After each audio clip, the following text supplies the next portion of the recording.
Não podemos pleitear uma aproximação prematura com a fé espírita, pelo menos até que ela esgote as pesquisas em torno de tudo que pode ser explicado pelos meios científicos, para, então, começar a trabalhar tudo o que transcende e que é aparentemente inexplicável. Essa conexão não se consolidará facilmente, não por falta de material de ambas as partes, mas por falta de princípios nobres e o excesso de preconceitos arraigados nas consciências humanas. Mas Einstein deu um passo importante, não apenas por constatar cientificamente o que os espíritos revelaram sobre a real natureza da matéria, mas, principalmente, por reconhecer a necessidade da ciência e da religião se apoiarem mutuamente. Uma coisa é certa: necessitamos tanto da ciência como da religião. Nossa filosofia de vida precisa andar sobre essas duas estradas. Tal é a importância de cada uma delas para que o homem avance na sua evolução, que levou Albert Einstein a desenvolver um estudo das dificuldades que distanciam uma da outra, levando-o à seguinte observação. Abre aspas. Um conflito surge, por exemplo, quando uma comunidade religiosa insiste na absoluta veracidade de todos os relatos registrados na Bíblia. Isso significa uma intervenção da religião na esfera da ciência. É aí que se insere a luta da Igreja contra as doutrinas de Galileu e Darwin. Por outro lado, representantes da ciência têm constantemente tentado chegar a juízos fundamentais com respeito a valores e fins com base no método científico, pondo-se assim em oposição à religião. Todos esses conflitos nasceram de erros fatais. Ora, ainda que os âmbitos da religião e da ciência sejam em si claramente separados um do outro, existem entre os dois fortes relações recíprocas e dependências. Embora possa ser ela o que determina a meta, a religião aprendeu com a ciência, no sentido mais amplo, que meios poderão contribuir para que se alcancem as metas que ela estabeleceu. A ciência, porém, só pode ser criada por quem esteja plenamente imbuído da aspiração da verdade e do entendimento. A fonte desse sentimento, no entanto, brota na esfera da religião. A essa se liga também a fé na possibilidade de que as regulações válidas para o mundo da existência sejam racionais, isto é, compreensíveis à razão. Não posso conceber um autêntico cientista sem essa fé profunda. A situação pode ser expressa por uma imagem. A ciência sem religião é aleijada, a religião sem ciência é cega. Fecha aspas. O interessante é que nas observações e conceitos desse gênio da ciência surge uma incrível semelhança com os conceitos espíritas. Dá-nos a impressão de que ele os conhecia, ao menos de forma intuitiva.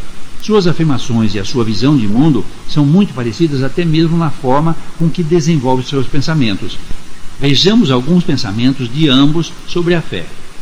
Kardec, abre aspas, fé inabalável só o é a que pode encarar frente a frente a razão em todas as épocas da humanidade. Fecha aspas. Einstein, abre aspas, pois uma doutrina que não é capaz de se sustentar à plena luz, mas apenas na escuridão, está fadada a perder sua influência sobre a humanidade com um incalculável prejuízo para o progresso humano. Fecha aspas. A linha de raciocínio seguida pelo pensamento de ambos é algo realmente surpreendente, principalmente pelo fato de exercerem atividades em campos diferentes. Vejamos o pensamento desenvolvido por ambos sobre como reconhecer um Criador. Kardec, abre aspas, lançando o olhar em torno de si sobre as obras da natureza, notando a providência, a sabedoria, a harmonia que presidem a essas obras, reconhece o observador não haver nenhuma que não ultrapasse os limites da mais portentosa inteligência humana. Ora, desde que o homem não as pode produzir, é que elas são produto de uma inteligência superior à humanidade, a menos se sustente que há efeitos sem causa. Fecha aspas. Einstein, abre aspas, a religiosidade de um sábio consiste em espantar-se e extasiar-se diante da harmonia das leis da natureza, revelando uma inteligência tão superior que todos os pensamentos humanos e todo o seu talento não podem desvendar. Esse sentimento desenvolve a regra dominante da sua vida, de sua coragem, na medida em que supera a escravidão dos desejos egoístas. Fecha aspas. Kardec revela a lei de causa e efeito atuando sobre a vida humana. Einstein a define de forma muito peculiar aos sábios. Einstein, abre aspas, a vida é como jogar uma bola na parede. Se jogar uma bola azul, ela voltará azul. Se jogar uma bola verde, ela voltará verde. Se jogar a bola fraca, ela voltará fraca. Se jogar a bola com força, ela voltará com força. Por isso, nunca jogue uma bola na vida de forma que você não esteja pronto a recebê-la. A vida não dá nem empresta, não se comove nem se apieda. Tudo quanto ela faz é retribuir e transferir aquilo que nós lhe oferecemos. Fecha aspas. Abre aspas. O sábio, consciente da lei de causalidade de qualquer acontecimento, decifra o futuro e o passado, que estão submetidos às mesmas regras de necessidade e determinismo. Fecha aspas. Vimos também como ele elegeu a tradição cristã como meta a ser alcançada pela humanidade. Vejamos como se manifestou o espírito de verdade no livro Obras Póstumas a respeito de como Kardec deveria proclamar a doutrina espírita. Abre aspas. Eis que a hora se aproxima em que será preciso declarar abertamente o Espiritismo por aquilo que ele é e mostrar a todos onde se encontra a verdadeira doutrina ensinada pelo Cristo. A hora se aproxima em que, diante do céu e da terra, deverás proclamar o Espiritismo como a única tradição realmente cristã, a única instituição verdadeiramente divina e humana. Fecha aspas. Com certeza, a prática cristã raciocinada e liberta dos conceitos equivocados e tão sonhada por Einstein tende a se consolidar na prática do espiritismo cristão. Diante dessas comparações, faço uma pergunta. Será que ele teve contato com o conhecimento espírita? Isso não posso afirmar, mas uma coisa é certa. Se não teve enquanto encarnado nesta sua última existência, deve ter tido em outra, onde se preparou para realizar tão importante obra.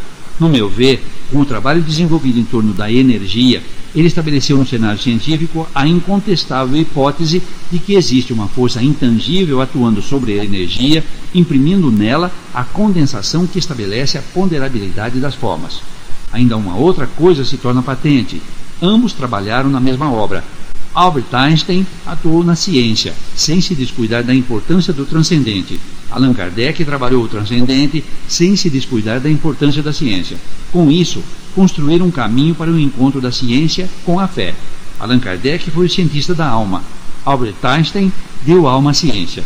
Essas duas admiráveis personalidades trabalharam animadas pelo mesmo espírito de compreensão, almejando o mesmo objetivo: contribuir para desenvolver nos corações humanos uma religiosidade genuína, fundamentada num conhecimento mais amplo e mais profundo da natureza humana.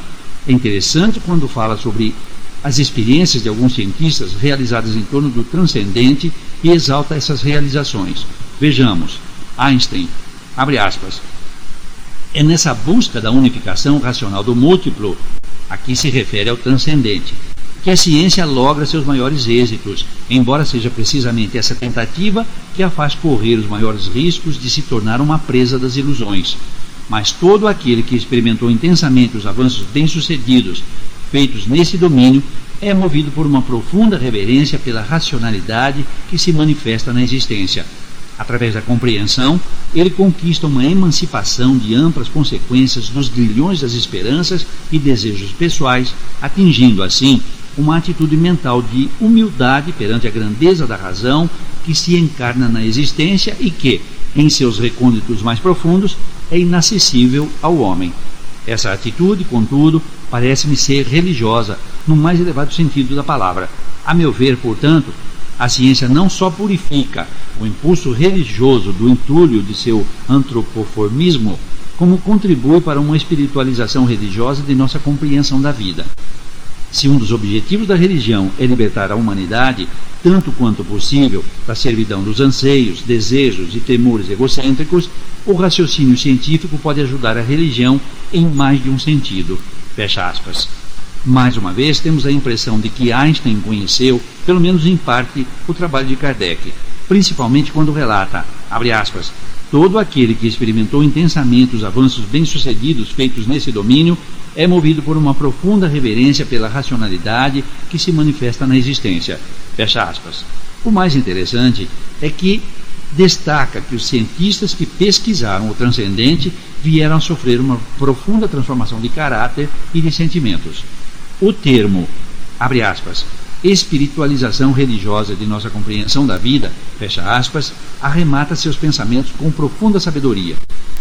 Uma coisa que somos obrigados a reconhecer é que esse encontro da fé com a ciência não se dará pelos canais dos fenômenos. Por isso não ocorreu quando sábios e cientistas como Wallace e Zollner, Crookes e Lombroso, Mears e Lodge mobilizando médiuns notáveis, efetuaram experiências de valor incontestável e nem por isso conseguiram atrair o interesse da coletividade científica. A cada nova descoberta da física, a ciência se vê obrigada a alterar seus conceitos e, aos poucos, irá se aproximar da realidade revelada pelos espíritos. Acredito que o elo que atrairá a física para pesquisar o transcendente será a astrofísica e a cosmologia, que, diante da observação e do estudo das modificações dos estados da energia que ocorrem no cosmos, acabarão descobrindo a existência de uma força inteligente atuando no universo. Nesse cenário cósmico, ainda envolto em mistério para a maioria dos cientistas, acabará se configurando uma realidade que irá causar profundas alterações nos conceitos científicos da física e da cosmologia.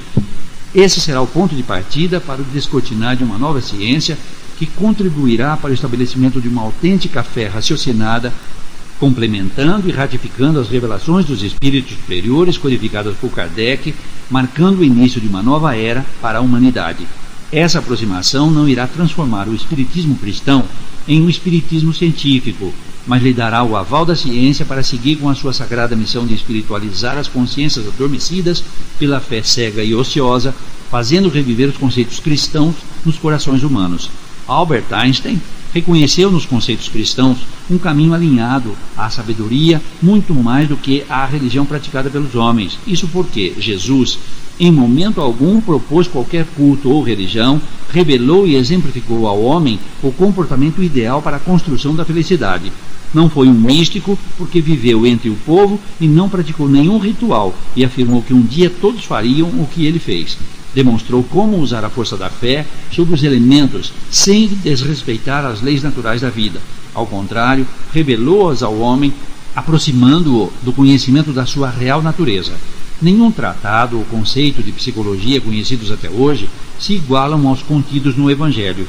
Infelizmente, o excesso cunho religioso que se deu aos ensinamentos do Mestre obscureceu a profundidade científica e filosófica do seu conteúdo, levando a maioria dos homens de ciência a se afastarem de um estudo mais aprofundado das leis universais reveladas no seu contexto. Hoje, à luz da reencarnação, compreende-se claramente que o comportamento que nos propõe cada um dos seus ensinamentos é pura ciência de vida. Aliás, abrange todas as ciências conhecidas pelos homens.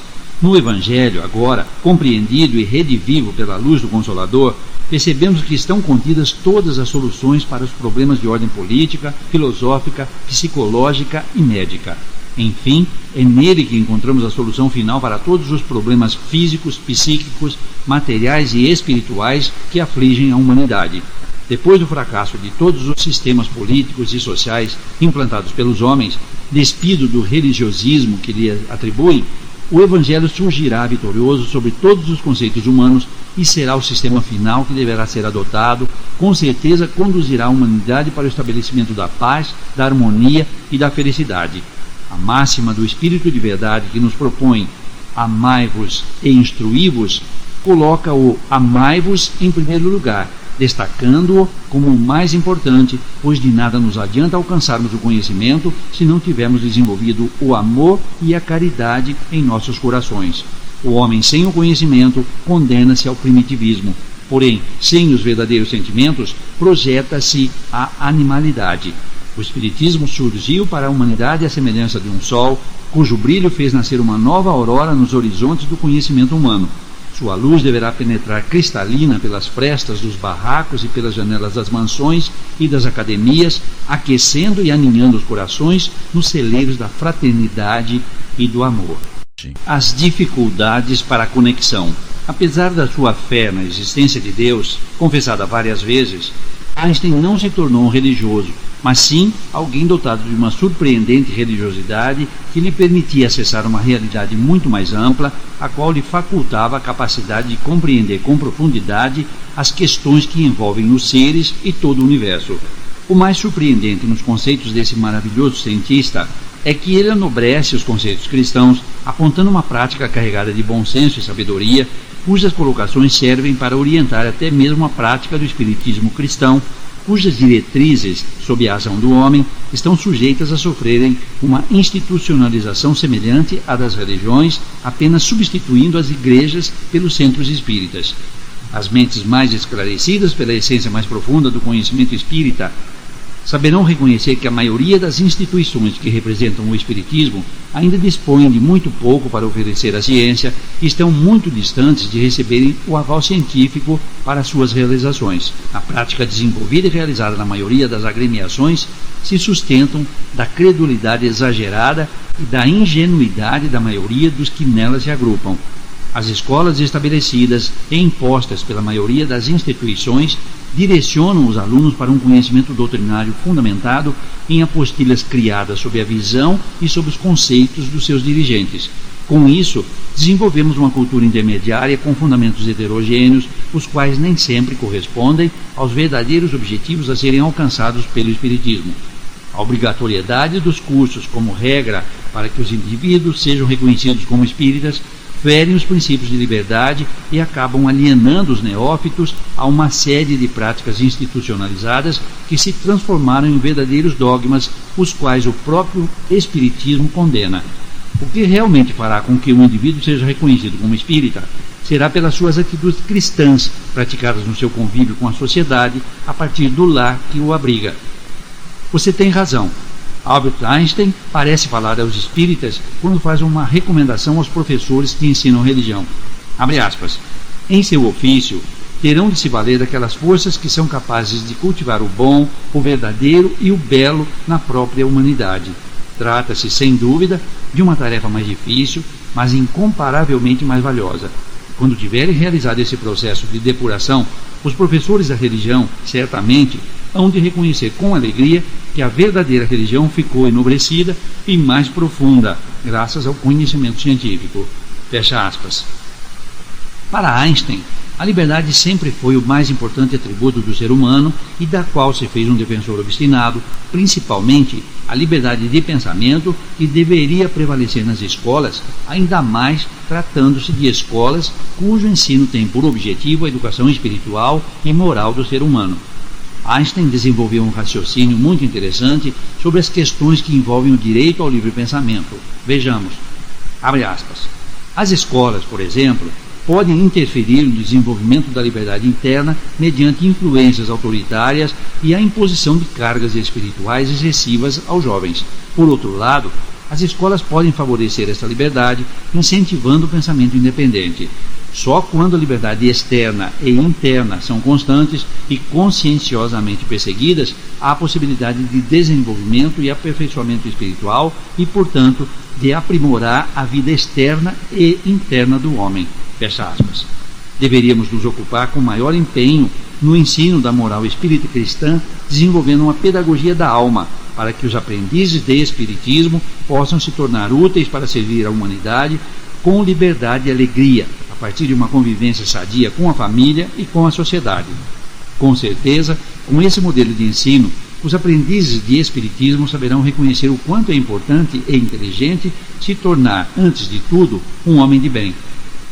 Precisamos entender que a missão do espiritismo é preparar o ser humano para vivenciar os seus ensinamentos nas suas relações com a sociedade e com o mundo. Mas o que temos observado é que a pedagogia que estabelecemos em nossas escolas acaba por induzir o aprendiz a entender que, para evoluir espiritualmente, é preciso desenvolver alguma capacidade mediúnica ou doutrinária a fim de galgarem as hierarquias, entre aspas, estabelecidas pela institucionalização dos conceitos doutrinários. Nisso, percebemos que a Igreja foi mais prudente, pois jamais exigiu que seus fiéis se matriculassem nos mosteiros e se tornassem padres para serem reconhecidos como católicos.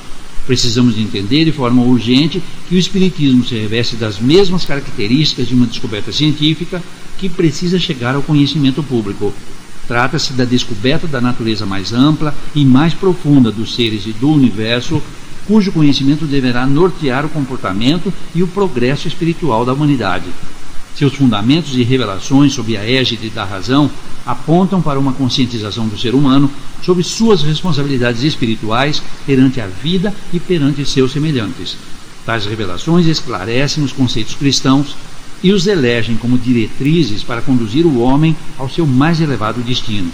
São esses dois pontos os mais importantes revelados pelos espíritos superiores, os quais deverão orientar a prática a ser desenvolvida pelas instituições que se propõem representar os verdadeiros fundamentos e objetivos do Espiritismo. Os núcleos de trabalho alimentados por esses ideais serão reconhecidos pelos espíritos superiores como postos avançados da luz em meio à escuridão da ignorância espiritual que predomina na maioria das consciências reencarnadas e desencarnadas vinculadas ao nosso planeta. Colocados em pontos estrategicamente escolhidos sob a inspiração do alto, surgirão em amplas ou acanhadas salas com suas portas abertas para receber e dialogar com o povo sobre a boa nova, assim como fizeram os apóstolos. Nessas oficinas da alma, o ser humano deverá ser valorizado, socorrido e esclarecido, sem que nada lhe seja imposto ou exigido. Aprenderá como conduzir a sua vida nas suas relações com o mundo, tomando por base o conhecimento da sua natureza espiritual e os fundamentos cristãos que deverão nortear suas ações. Nesses ambientes fraternos se desenvolverá a mais pura e edificante prática espiritual cristã, segundo os modos da verdadeira caridade. Chico Xavier, durante a maior parte da sua vida, exerceu essa prática recebendo no aconchego da palavra amiga criaturas vindas das mais diversas regiões do nosso país. Suas portas se mantinham abertas ao público para as pessoas ouvirem os oradores que ali se colocavam a serviço da informação e do esclarecimento, dando cumprimento ao principal objetivo a ser alcançado pela mensagem do Consolador. Nenhuma exigência, nenhuma imposição, esses corações, beneficiados pela explanação dos conceitos espíritas cristãos, retornavam para seus lares, levando no coração novas responsabilidades conscienciais e as esperanças de que estavam aptos a contribuírem para a construção de um mundo melhor, a começar pelo próprio lar. Aí está o paradigma ideal para ser seguido por todos aqueles que querem servir aos propósitos a serem alcançados pelo Espiritismo cristão. Será em redutos semelhantes, anelados às responsabilidades e aos fundamentos da Boa Nova, que os aprendizes de Espiritismo desenvolverão suas faculdades espirituais, entregando-se à sublime escola onde o lema será servir para aprender. Só assim, com o cérebro alinhado ao coração, conseguirão se libertar da forma e das técnicas para exercerem uma consistente parceria com a espiritualidade superior, com vistas à espiritualização da humanidade. Só o desenvolvimento de uma religiosidade genuína poderá levar os homens a conquistar um renovado estado de consciência. Einstein fala sobre essa religiosidade. Abre aspas. Quanto mais avança a evolução espiritual da humanidade, mais certo me parece que o caminho para a religiosidade genuína não passa pelo medo da vida, nem pelo medo da morte, ou pela fé cega, mas pelo esforço em busca do conhecimento racional. Fecha aspas. Eis aí a grande síntese da religiosidade que todos terão que alcançar um dia. Os que se dizem espíritas estão incursos na responsabilidade de contribuírem para que ela venha se disseminar nas consciências humanas. Esse deveria ser o tema principal e constante abordado pelos espíritas, transformando os centros espíritas em verdadeiras oficinas da alma. É inegável que o espiritismo tem no seu conteúdo um manancial imenso de informações e revelações que acabará atraindo a ciência para um estudo sério sobre seus conceitos e revelações. Mas esse sonho alimentado por alguns espíritas ainda está morno. Só o tempo poderá aquecê-lo, quem sabe até lá já tenhamos saneado nosso movimento das suas falhas, pelo menos das mais graves, como uma questão da prática aleatória da mediunidade. Isso porque, atualmente, é nela que se assenta o maior equívoco doutrinário praticado por uma considerável parcela no nosso movimento. Percebe-se nesse campo uma visível ausência de bom senso, de razão e de ética. O grande equívoco está quando classificamos a mediunidade sob um único aspecto e indevidamente afirmamos sem ressalvas: todos são médiuns. Muitos não compreenderam os ensinamentos constantes no livro dos médiuns. Uns confundiram e generalizaram uma afirmativa do espírito Channing, que consta do capítulo 31, acabando por tomarem a questão ao pé da letra, enfocando a mediunidade por um único aspecto e sem uma apurada análise do seu conteúdo claro e preciso. Vejamos tais afirmações de Channing. Abre aspas. Todos os homens são médiuns, todos têm um espírito que os dirige para o bem quando sabem escutá-lo. Agora, que uns se comuniquem diretamente com ele, valendo-se de uma mediunidade especial, e que outros não o escutem, senão com o coração e com a inteligência, pouco importa. Não deixa de ser um espírito familiar quem nos aconselha. Chamai-lhe espírito, razão, inteligência, é sempre uma voz que responde à vossa alma, pronunciando boas palavras. Escutai essa voz interior, esse bom gênio que incessantemente vos fala, e chegareis progressivamente a ouvir o vosso anjo guardião, que do alto dos céus vos estende as mãos. Repito, a voz íntima que fala ao coração é a dos bons espíritos, e é deste ponto de vista que todos os homens são médiuns. Fecha aspas. Channing deixou claro que ouvir a voz interior é uma condição natural aos encarnados, e que essa voz interior geralmente é a de um espírito amigo falando nos refolhos da alma. Muitos artistas e gênios foram e ainda são inspirados dessa forma em suas criações, e nem por isso foram ou são chamados de médiuns, ou precisaram de uma escola especial para desenvolver essa aptidão. Ela é natural em todos os seres, até nas donas de casa que desenvolvem maravilhosas receitas e quando são inspiradas na educação dos filhos. Agora, ele se refere a uma outra mediunidade especial que permite uma comunicação direta com os espíritos. Qual seria essa mediunidade especial que difere da faculdade natural de ouvir ou ser inspirado no silêncio da alma? No Livro dos Médiuns, no capítulo 20, item 226, Kardec formula a seguinte pergunta ao espírito comunicante: o desenvolvimento da mediunidade guarda relação com o desenvolvimento moral dos médiuns? Resposta: não. A faculdade propriamente dita se radica no organismo, independe do moral. No livro O Evangelho segundo o Espiritismo, capítulo 24, item A, Candeia debaixo do alqueire, encontramos a mesma afirmação. Abre aspas. Há quem se admire de que, por vezes, a mediunidade seja concedida a pessoas indignas, capazes de a usarem mal. Parece, dizem, que tão preciosa faculdade deveria ser atributo exclusivo dos de maior merecimento. Digamos, antes de tudo, que a mediunidade é inerente a uma disposição orgânica. Reticência, fecha aspas. Retornando ao Livro dos Médiuns, no capítulo das manifestações visuais, pergunta 26ª, a orientação esclarece que não é natural e nem um atributo de conquista, mas sim uma concessão estabelecida por uma disposição orgânica anômala. Abre aspas. De que depende para o homem a faculdade de ver os espíritos em estado de vigília? Resposta: depende da organização física. A. Pode essa faculdade desenvolver-se pelo exercício? Resposta: pode, como todas as outras faculdades, mas pertence ao número daquelas com relação às quais é melhor que se espere o desenvolvimento natural do que provocá-lo, para não sobreexcitar a imaginação. A de ver os espíritos, em geral e permanentemente, constitui uma faculdade excepcional e não está nas condições normais do homem. Fecha aspas. Ora, se é excepcional e não está nas condições normais do homem, poucos a possuíram ou a possuem. Então, não podemos afirmar que todos os homens são médiuns de forma genérica. Ainda no Livro dos Médiuns, no capítulo dos Médiuns Inspirados, item 182, Kardec classifica a faculdade de receber a inspiração como uma mediunidade, mas revela um detalhe importante. Abre aspas. Todo aquele que, tanto no estado normal como no de êxtase, recebe, pelo pensamento, comunicações estranhas às suas ideias preconcebidas, pode ser incluído na categoria dos médiuns inspirados. Estes, como se vê, formam uma variedade da mediunidade intuitiva, com a diferença de que a intervenção de uma força oculta é aí muito menos sensível, por isso que, ao inspirado, ainda é mais difícil distinguir o pensamento próprio do que lhe é sugerido. Fecha aspas. Aqui sim, podemos afirmar sobre esse aspecto que todos são médiuns. No item 183, ele esclarece, abre aspas, os homens de gênio de todas as espécies, artistas, sábios, literatos, são sem dúvida espíritos adiantados, capazes de compreender por si mesmos e de conceber grandes coisas.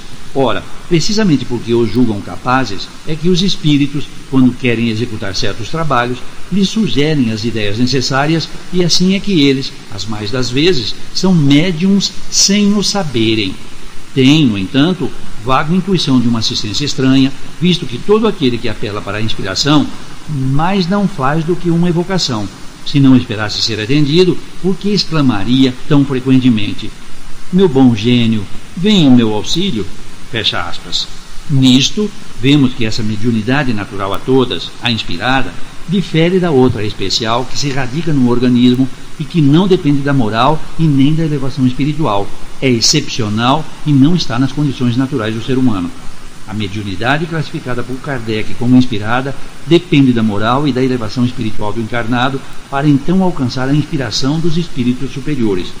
Ou seja, quanto mais nobre e elevado espiritualmente, maior contato exercerá com a espiritualidade superior. Entretanto, sabemos que mesmo os que não possuem uma moral elevada também são inspirados pelos espíritos que são seus afins, até os criminosos são inspirados na forma de praticar seus crimes.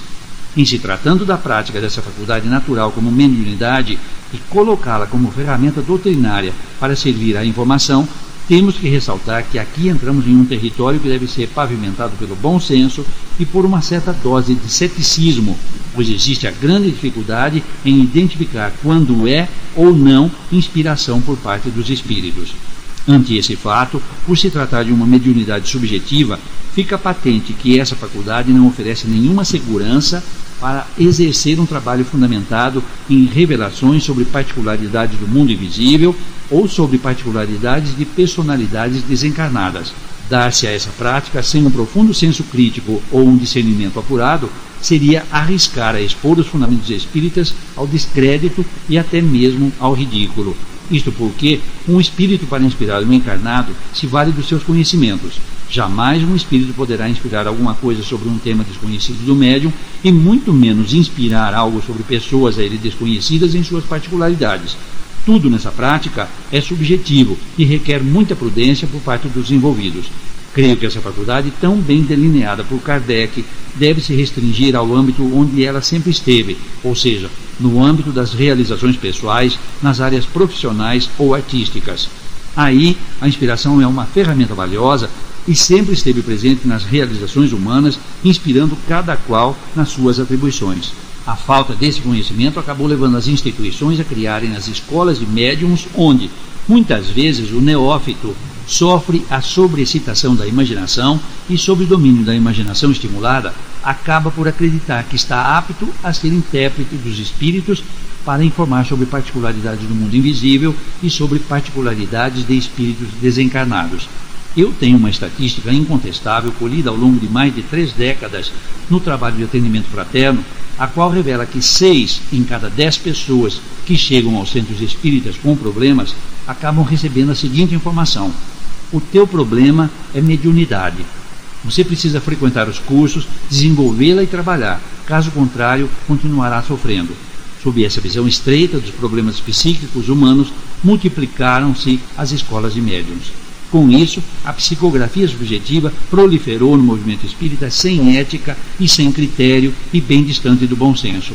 Não suportaria nem mesmo uma investigação preliminar da ciência, assim como não suportou a investigação de um renomado jornalista. Nota de rodapé, que acabou revelando a fragilidade dessa prática tão divulgada e até exaltada por alguns companheiros desavisados ou, talvez, ingênuos, que desfrutam dos recursos da imprensa.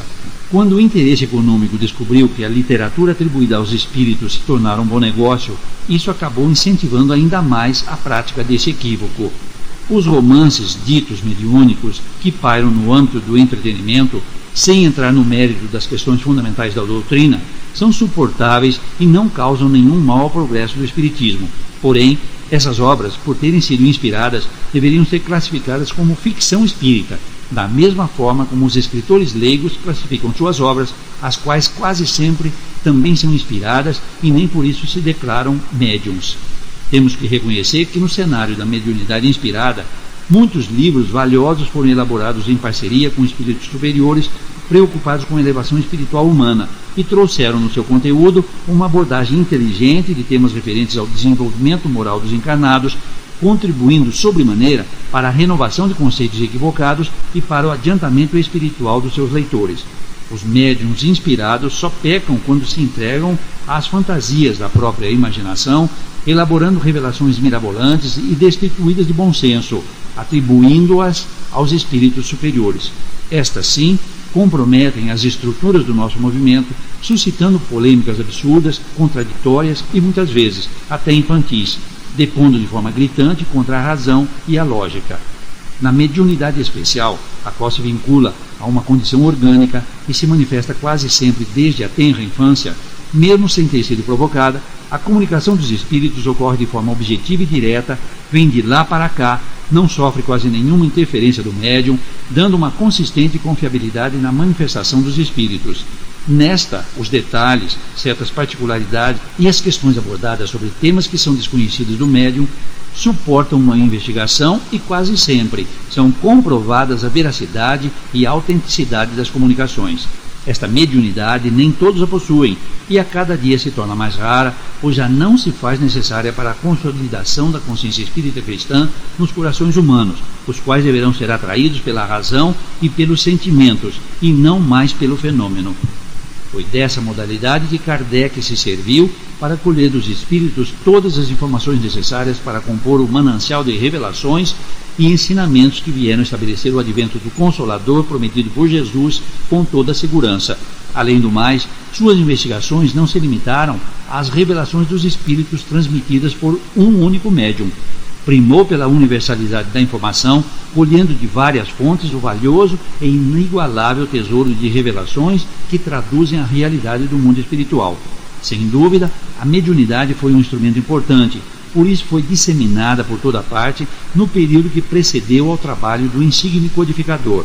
Porém, vivemos agora um outro tempo, onde já fomos abastecidos das informações necessárias para desenvolvermos um mundo novo que Jesus espera de nós. Pós-Kardec, o Brasil tornou-se o grande celeiro de médiuns notáveis que contribuíram para a consolidação da consciência espírita cristã. Durante algum tempo, em terras brasileiras, o fenômeno ilustrou as revelações trazidas pelo Consolador. Fomos acordados de lá para cá, mas vivemos agora a era do espírito, onde o fenômeno não deve ocupar o tempo daqueles que já se propuseram servir à grande missão que o espiritismo terá que desenvolver no seio da humanidade. Não podemos perder tempo divinizando instituições, indivíduos e fenômenos como fizemos no passado. Não podemos colocar as instituições humanas acima dos objetivos a serem alcançados pela mensagem do Consolador prometido, sob pena de repetirmos os mesmos erros de outrora. Einstein faz uma advertência, abre aspas, não há lugar nisso para a divinização de uma nação, de uma classe, nem muito menos de um indivíduo. Não somos todos filhos de um só pai, como se diz na linguagem religiosa? Na verdade, mesmo a divinização da humanidade, como totalidade abstrata, não estaria no espírito desse ideal. É somente ao indivíduo que é dada uma alma. E o sublime destino do indivíduo é antes servir que comandar, ou impor-se de qualquer outra maneira. Fecha aspas. Abre aspas. Se considerarmos mais a substância que a forma, poderemos ver também nestas palavras a expressão da postura democrática fundamental. Ao verdadeiro democrata é tão inviável idolatrar sua nação quanto ao homem religioso, no sentido que damos ao termo. Fecha aspas. Servir deverá ser a grande preocupação de todos que estão envolvidos pela responsabilidade de tais conhecimentos. O sucesso do bem servir só será alcançado quando realmente trabalharmos a substância e não a forma. Mesmo no celeiro da fé raciocinada, enquanto os indivíduos não compreenderem e trabalharem a sua substância, corremos o risco da divinização e poderemos estar incorrendo na grave falta de outorgarmos também a infalibilidade às instituições humanas e às personalidades que as constituíram. Nesse contexto, muitas instituições são amplamente divulgadas e algumas até divinizadas pelos seus mantenedores e pelos frequentadores quase sempre ingênuos ou crédulos. Com isso, o essencial fica às margens de uma burocracia que valoriza a forma em detrimento da substância, instituindo grupos e castas que acabam distanciando do povo a mensagem esclarecedora e consoladora do Espiritismo. Entre os médiuns inspirados, temos que saber distinguir os afetados pelo conhecimento e os verdadeiramente convertidos pela fé e pela razão. Os afetados são retóricos e se prendem à forma. Contribuem para a proliferação e para a exaltação de conceitos elitizados que brilham, mas não iluminam. Os convertidos são serenos e se prendem à substância. Conseguem uma verdadeira comunicação, estimulando a sobriedade na aplicação dos recursos espirituais. Estes acabam incentivando as consciências para uma consistente renovação de caráter. Os reconhecemos pela humildade e simplicidade que constituem as suas principais características e os encontraremos nas instituições onde prevalecem essas características. Os que realizam em seus agrupamentos assumem uma importância maior do que representam as paredes que emolduram a instituição. Devemos entender que, para nós, espíritas, o espiritismo tornou-se uma verdade axiomática, mas para o povo ainda é algo inusitado. Por isso mesmo, sem os autênticos elementos de comunicação, estaremos apenas divulgando a doutrina como instituição, sem alcançarmos os objetivos da iluminação das consciências. O que está causando no mundo as guerras, a miséria, a fome e a violência? Como agir ou reagir diante desses fatos que estão ocorrendo à nossa volta? Como estimular a autêntica religiosidade a fim de superar o religiosismo exagerado e fanático, divinizando indivíduos e instituições? Como ajudar o ser humano a equilibrar a relação entre o cérebro e o coração? Estes são os principais temas desse século, sobre os quais pesa a responsabilidade dos espíritas construírem elementos de comunicação para ajudar na transformação da humanidade. Antes de tudo, o comunicador espírita deve ser um semeador de luz, clareando os horizontes da consciência humana. A abordagem sobre esses temas cruciais, dirigida ao povo que se reúne em nossas instituições, deve se sobrepor aos temas estritamente doutrinários. O esclarecimento deve ser dirigido ao coração, que é a chave que abre o reduto da inteligência, onde se consolida a consciência. Toda verdade ou esclarecimento, se não calar fundo no coração, não altera o estado de consciência do ouvinte. Na maioria das pessoas, inicialmente a verdade bem colocada é mais sentida do que compreendida e sempre acaba estimulando a busca pelo conhecimento. Esse é o ponto alto da comunicação. Os que abraçarem esses conceitos jamais deixarão de ser inspirados pelos espíritos superiores. O comunicador espírita não deve jamais assumir a postura de um professor, mas sim de um amigo cujo conhecimento adquirido o ajudou a superar grandes conflitos e dificuldades e que agora deseja que os outros também se beneficiem desse conhecimento. Dotado dessa postura, conseguirá acionar nos corações humanos um forte desejo de absorver tais conhecimentos. O comunicador que se propõe a trabalhar em favor do despertar de uma nova consciência tem na codificação espírita subsídios para abordar judiciosamente qualquer um dos temas aqui descritos. Entretanto, quase sempre perde valioso tempo abordando questões doutrinárias diante de um público carente de orientação no trato e na compreensão da causa dos problemas que lhe roubam a paz, a segurança e a fé. Temos um modelo de comunicador até hoje inigualado e que deve ser a fonte de inspiração de todos os que se propõem trabalhar a mensagem espírita em favor da humanidade. Surgiu no meio do povo contando pequenas histórias amparadas no próprio comportamento, com as quais gravou no subconsciente coletivo uma mensagem inapagável, acabando por construir em torno do nosso planeta uma egrégora que permanece há mais de 2000 anos e hoje abrange o pensamento de quase a totalidade dos seus habitantes. Espiritismo é a religiosidade cósmica exaltada por Einstein. Nem mesmo a ciência sobreviverá sem ela. Por isso afirmou, abre aspas, o espírito científico, fortemente armado com seu método, não existe sem a religiosidade cósmica. Fecha aspas. O Evangelho, quando compreendido à luz do Consolador, acaba desenvolvendo nos corações sinceros essa maravilhosa religiosidade cósmica que se assenta na humildade e possibilita o desenvolvimento da sabedoria. O filósofo Sêneca, quando abordado pelos aprendizes que lhe perguntaram sobre a sabedoria, afirmou, abre aspas, muitos teriam sido sábios se não tivessem acreditado demasiado cedo que já o eram. Fecha aspas. Sêneca está cheio de razão. Quando alguém se torna um sábio, é sempre o último a reconhecer a própria sabedoria. O mesmo se dá com as virtudes. O mundo ainda confunde cultura com sabedoria. Muitos, imbuídos dessa ilusão, complicam o que é simples, revestindo os conceitos mais elementares com terminologias sofisticadas, dificultando até a compreensão do óbvio. Aristóteles aconselhava, abre aspas, pensa como pensam os sábios, mas fala como falam os simples. Fecha aspas. Falar e escrever para que todos possam compreender é a mais alta expressão de um coração cheio de amor e respeito aos que leem e ouvem. Emerson afirmou, abre aspas, é prova de alta cultura dizer as coisas mais profundas do modo mais simples. Fecha aspas.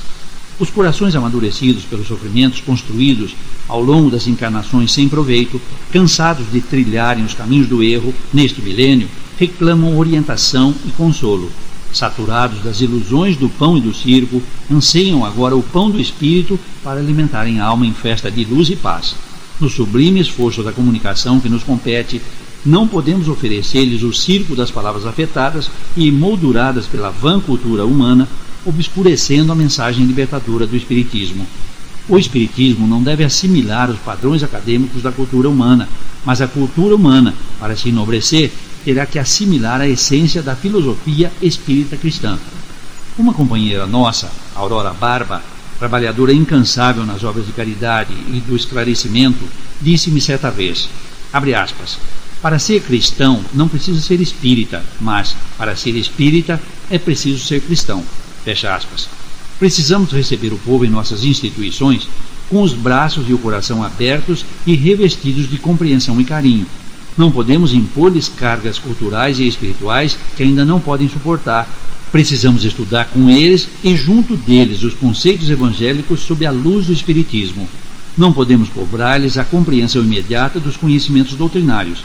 Se hoje desfrutamos de uma compreensão um tanto mais dilatada, não significa que estamos à frente nos caminhos da evolução, pois cada qual guarda volumes espirituais que são imperceptíveis aos olhos do mundo, os quais provavelmente ainda não conquistamos e talvez aqueles que subestimamos já os possuam bem desenvolvidos. Portanto, não podemos subestimar ou discriminar o ser humano avaliando ou julgando capacidades, principalmente em se tratando dos valores do espírito. Todos caminhamos ao longo da estrada da vida em busca da felicidade. Nessa caminhada, somos todos iguais. A única diferença que existe entre uns e outros é que cada qual está em um ponto diferente da estrada e nem todos estão diante da mesma paisagem ou visualizam os mesmos horizontes. Se ainda estamos vinculados a um mundo de expiações e de provas, não existe nada que possa justificar qualquer tipo de vaidade ou orgulho, pois trazemos ao renascer o atestado que define claramente a que categoria de espíritos pertencemos, ou seja, a de espíritos endividados e carentes de qualidades nobres. Portanto, qualquer insinuação de superioridade de nossa parte não passará de pura hipocrisia. Ante essa realidade, só a humildade nos permitirá exercer um juízo claro das nossas supostas qualidades e, principalmente, das nossas necessidades espirituais. O mundo dos efeitos. Temos que reconhecer que neste mundo equivocado que construímos, vivemos e sobrevivemos em torno dos efeitos. Os laboratórios gastam fortunas imensas para isolar um vírus ou uma bactéria no intuito de produzir os antídotos adequados ao combate de uma determinada doença que nada mais é do que um efeito causado pelo próprio homem. Valiosos recursos são investidos para viabilizar e aprimorar os transplantes de órgãos, os quais atendem o mesmo propósito: sanear efeitos. Fundamentados nessa cultura estabelecida pelas consequências de causas não combatidas, são construídos todos os dias novos hospitais e presídios em todo o mundo. A maior parte dos recursos gastos, até hoje, pela ciência tem sido empregada para sanear os efeitos que, a cada década, se multiplicam em quantidade e diversidade, trazendo para o panorama terrestre as consequências da ação desequilibrada do espírito humano no trato dos valores essenciais da vida. Todo mal que rouba a paz e a felicidade do ser humano se radica nas causas. As guerras, o terrorismo, as doenças e os transtornos mentais e psíquicos são provocados pela ignorância espiritual em que vive a maioria dos espíritos vinculados ao planeta Terra. As universidades todos os anos formam nossos jovens em várias especialidades cuja maioria se destina a cuidar dos efeitos. Quando o ser humano eliminar as causas que geram tais efeitos, não precisaremos mais de médicos, advogados, juízes, delegados, psicólogos, psiquiatras, etc. Enfim, todas as especialidades acadêmicas que sobrevivem dos efeitos se tornarão desnecessárias.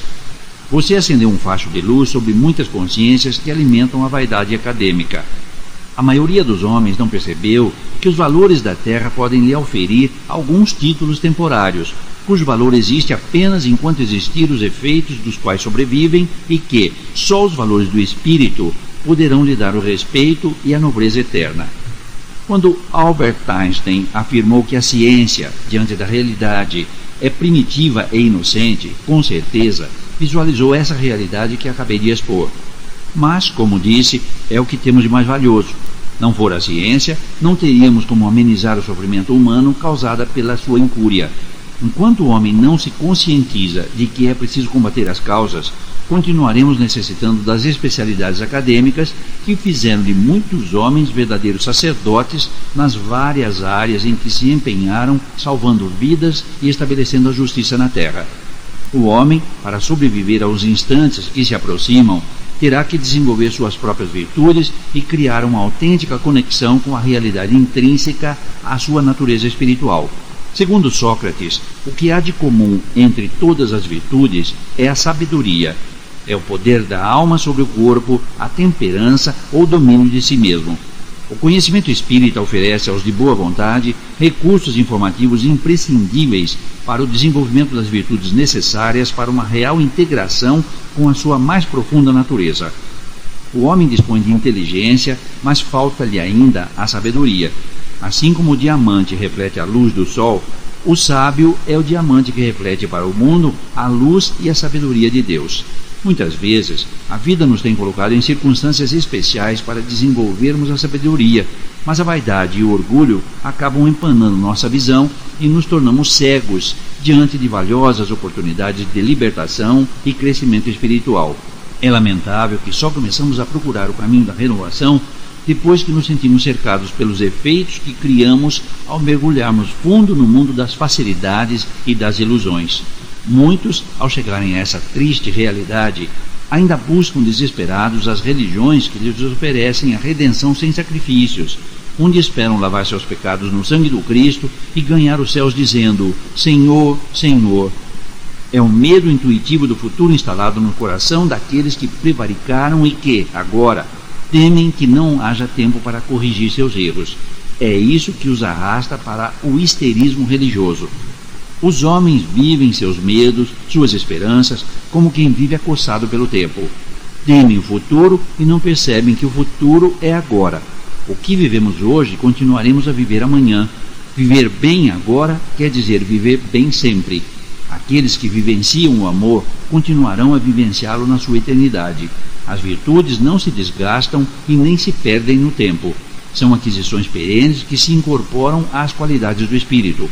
Quando o ser humano estiver verdadeiramente espiritualizado, não acreditará mais em fórmulas mágicas e deixará de praticar rituais exteriores. Exercerá a sua espiritualidade de dentro para fora e terá por característica a simplicidade. Estará consciente de que os problemas e as dificuldades são inerentes ao processo evolutivo no qual está inserido. Não vai se desesperar jamais e nem sairá em busca de soluções milagrosas. Saberá agir e confiar, guardando a certeza em seu coração de que a vida lhe dará segundo as suas obras. Estará sempre pronto para servir quando convocado pelas circunstâncias, o que lhe proporcionará um crescimento maior a cada oportunidade. Em um mundo como o nosso, onde somos envolvidos por uma convivência restrita, renovar-se e tratar de nós mesmos revela uma profunda atitude de amor para com todos à nossa volta. Sim, pois se não estamos bem, não contribuímos para o bem dos outros. Ao contrário, os prejudicamos ao envolvê-los direta ou indiretamente com o nosso mal.